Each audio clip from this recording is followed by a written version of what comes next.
let's get into the news. Who is the top DPS right now? Dragonflight Season 1 DPS rankings are in, chat. They're in. And who is at the top? Well, I think the Warlocks, my Warlock friends, the Reynas, the Sugar Dusts, and all the other Warlocks in chat. Eric's Warlock. I think you have been dethroned. Have you seen the first phase on Mythic? I have not. It's probably pure insanity. Yeah. So the Warlocks have been dethroned. Today we look at the DPS balance for the first week. Some of the top players. Windwalker Monk. Windwalker Monk is in a great spot. I've been enjoying bringing monks to the raid. I think Mistweaver and Windwalker are in great spots, but Mistweaver is obviously not DPS, so they're not going to be on this chart. But Windwalker Monk is in a very, very good spot right now. And here it comes. Assassination Rogue is performing incredibly well in the raid. You're going to find this as a common theme here. Rogues are just in an amazing spot right now. Rogues are topping the charts, blasting through DPS, and in a big way. Like, not even competitive at this point. Outlaw Rogue also off to a very strong start, getting great single target damage.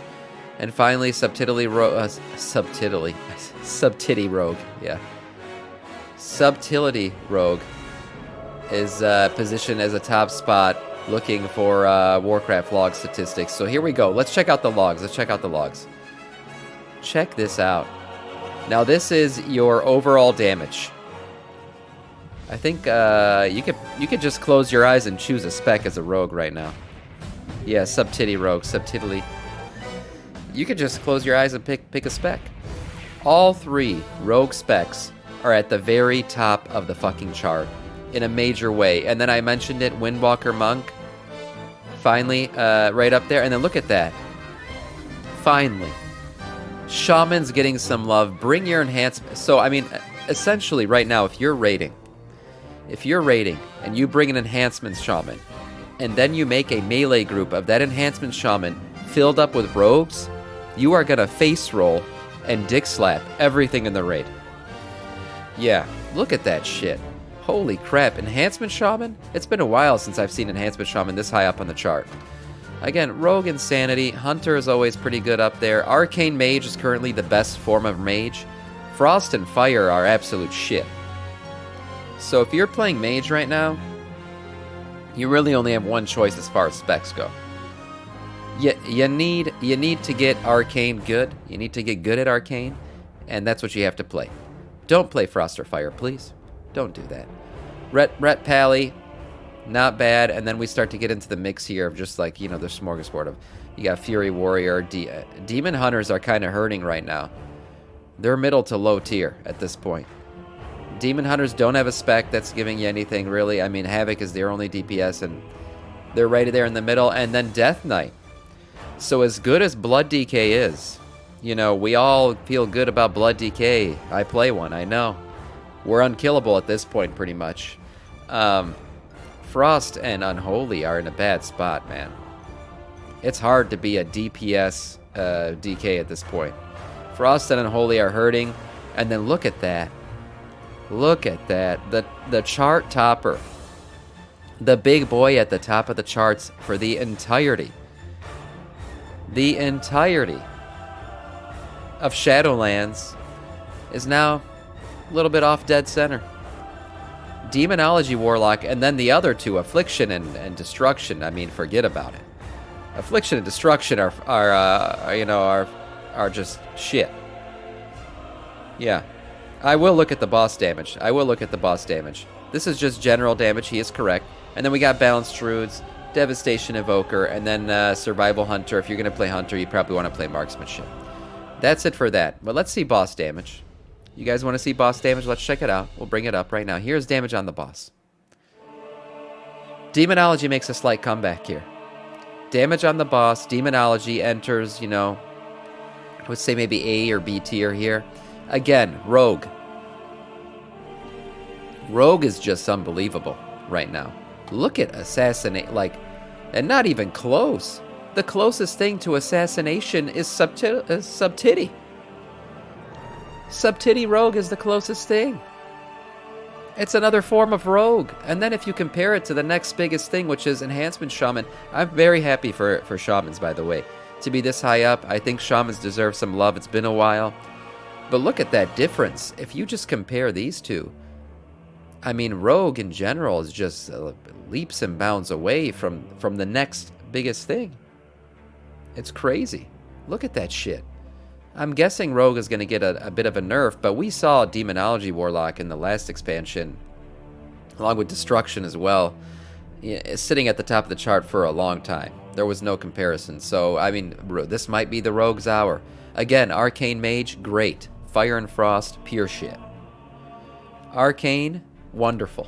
Good times. Fire and frost, fuck you, get out of my raid. Essentially, that's what that means.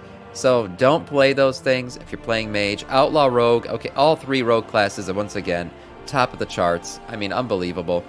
Look at that, enhancement shaman and elemental shaman. If there was ever a time to play a shaman, it's now.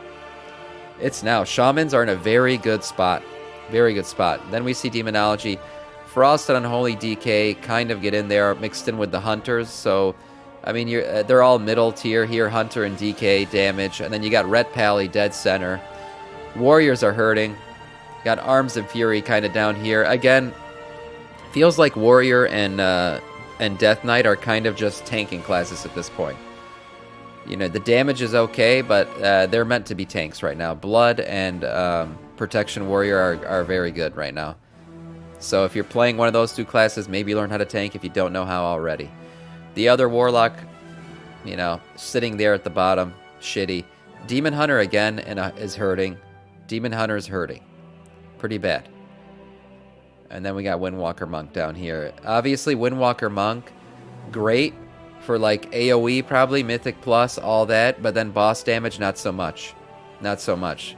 So you want to bring those monks in for your Mythic Plus keys and then tell them to fuck off for the raid.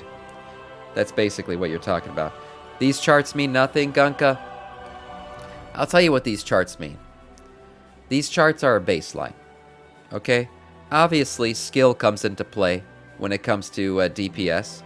So the more skilled you are, the higher you'll push yourself up these charts. These charts are a baseline.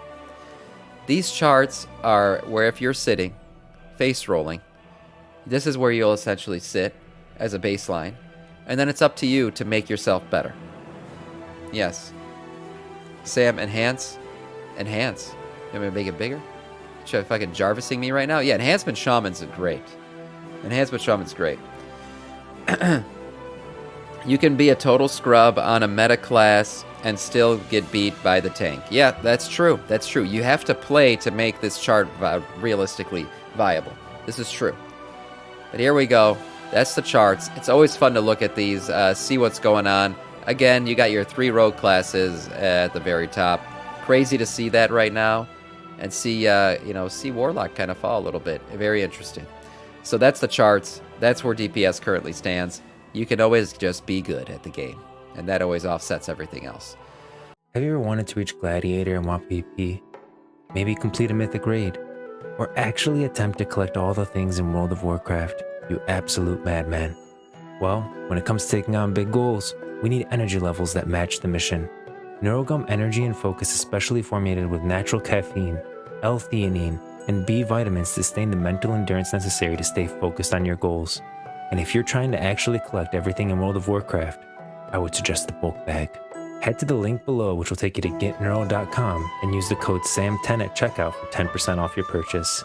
Special thanks to Neurogum for sponsoring this video. Right here. Something very cool.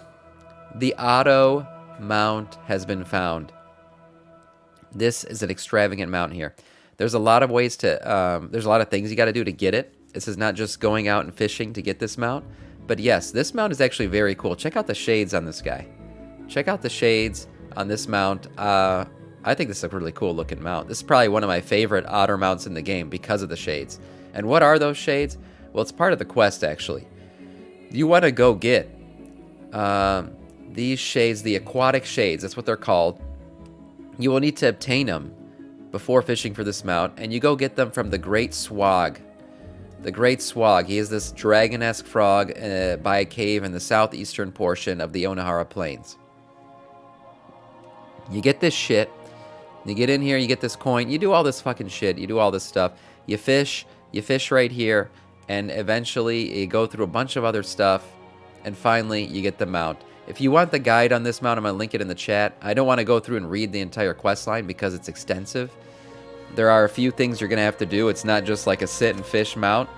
But I'll be honest, I think it's worth it. And it might be something that I try to get. I'm not a big person into fishing in the game.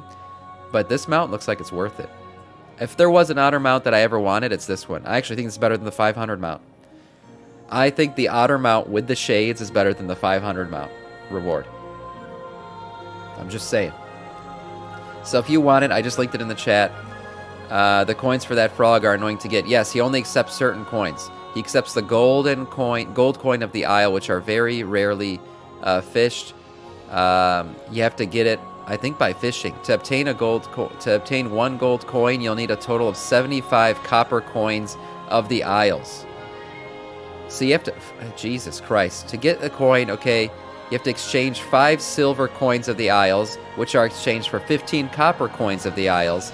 It's an exchange for an exchange for an exchange, so you got to get your shit together. Good morning, Sir Savali. How's it going? So yeah, if you're interested in getting this mount, there's a couple things you're gonna have to do, but well worth it. I think this is a very cool mount.